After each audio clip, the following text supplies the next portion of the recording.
Olá, meus amores, vamos gravar mais uma videoaula, da EBD, na data do dia 25/9/2020, onde nós vamos falar sobre o texto, Tá lá em Filipenses 1:6, que diz: Tendo por certo isto mesmo, que aquele que em vós começou a boa obra, a aperfeiçoará até o dia de Jesus Cristo. Falar mais sobre a obra, de Deus, a vontade de Deus. Que a vontade de Deus ela está acima de tudo, de qualquer coisa. Vemos na Bíblia que a vontade de Deus está acima de qualquer situação ou vontade humana.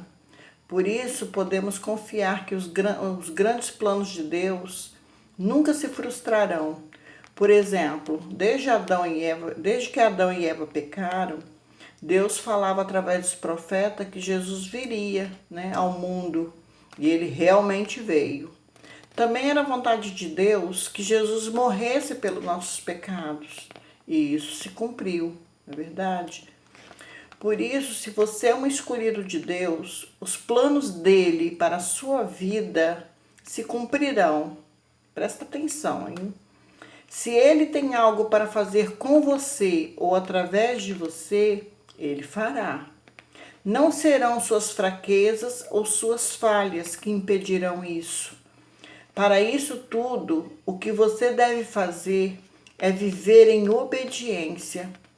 Ele já tem um caminho pronto para mim e para você, mas ele só irá mostrá-lo na medida que o obedecermos e fizermos a sua vontade.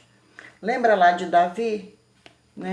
Davi foi escolhido para ser o rei de Israel. Por quê? Porque ele era um rapaz obediente, um rapaz temente, a palavra do Senhor. Ele obedecia às vontades de Deus, Tinha os irmãos dele, tudo fortão, tudo bonitão, homens de guerra, homens valorosos, mas Deus não olha a aparência. Deus não escolheu eles. Deus quis Davi, menino franzino, pequenininho, que cuidava das ovelhas, era um pastorzinho, e Deus escolheu ele. Mas por quê? Porque ele era um rapaz obediente, temente, fazia tudo que ele ia fazer, ele pedia a Deus: é isso que o Senhor quer para a minha vida?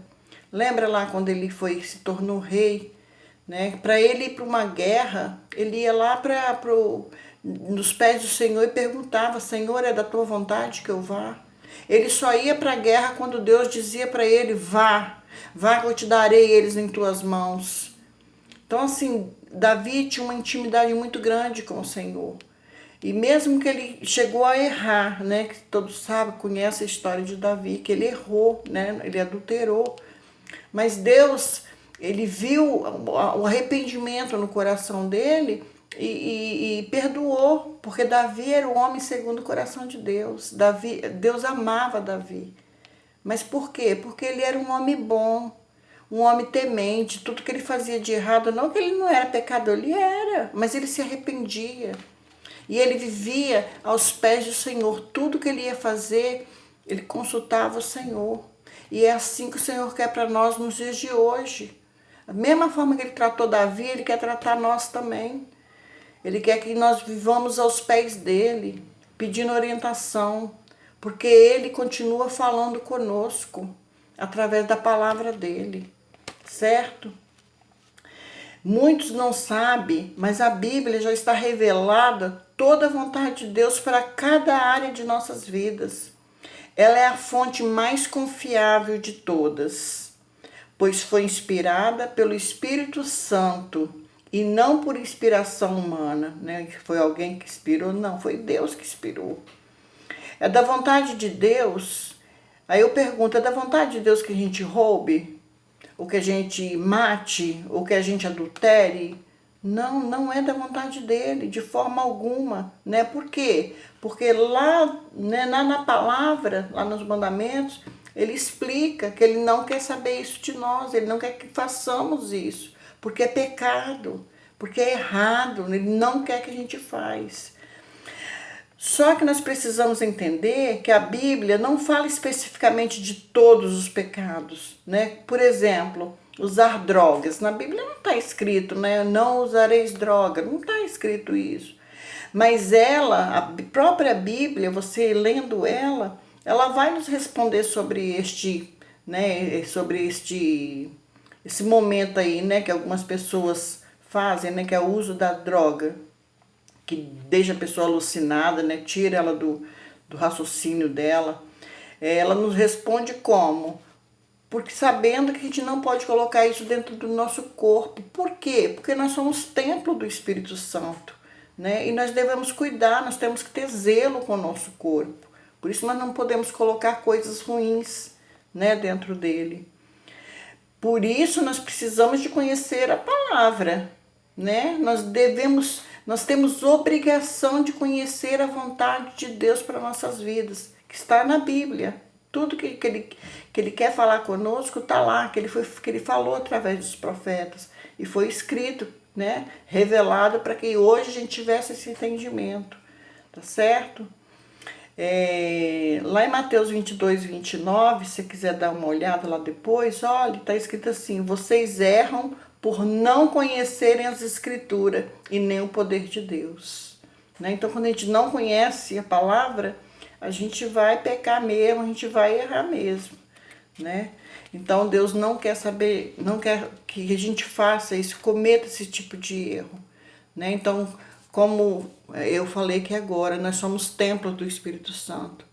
Então nós devemos saber o que a gente pode fazer e o que não pode. Lá está tudo escrito. A Bíblia é como se fosse um manual, né? A gente nasce com um manual de instrução. Onde está esse manual de instrução? A Bíblia. Lá vai dizer o que a gente pode fazer, o que não pode fazer. Né? Quais são as vontades de Deus para nossas vidas. Basta obedecermos a palavra dele. Amém? A tarefa dessa semana que eu vou pedir para vocês é a seguinte. Primeira, se você estivesse frente a frente com Deus, o que você pediria para ele? Uma coisa só, que é importante para sua vida. Qual seria o pedido que você faria a Deus? Segunda, o que tem que ser feito para Deus ouvir o seu pedido? O que você deve fazer para que Deus ouça o seu pedido? E terceira, quem é Deus para você? Como que você consegue enxergar ele? Consegue visualizar ele? Ok? Vamos orar. Senhor Deus, obrigado por mais esse trabalho realizado. Que o Senhor possa nos encher dos seus conhecimentos e de suas vontades para com nossas vidas, para andarmos seguindo sempre os seus caminhos, e nos ajude para não desviarmos nem para a esquerda e nem para a direita, mas permanecer sempre firmes em sua direção. Eu oro no nome santo do teu Filho amado Jesus Cristo. Amém e amém, Jesus. Um beijão a todos. Ficam todos na paz do Senhor.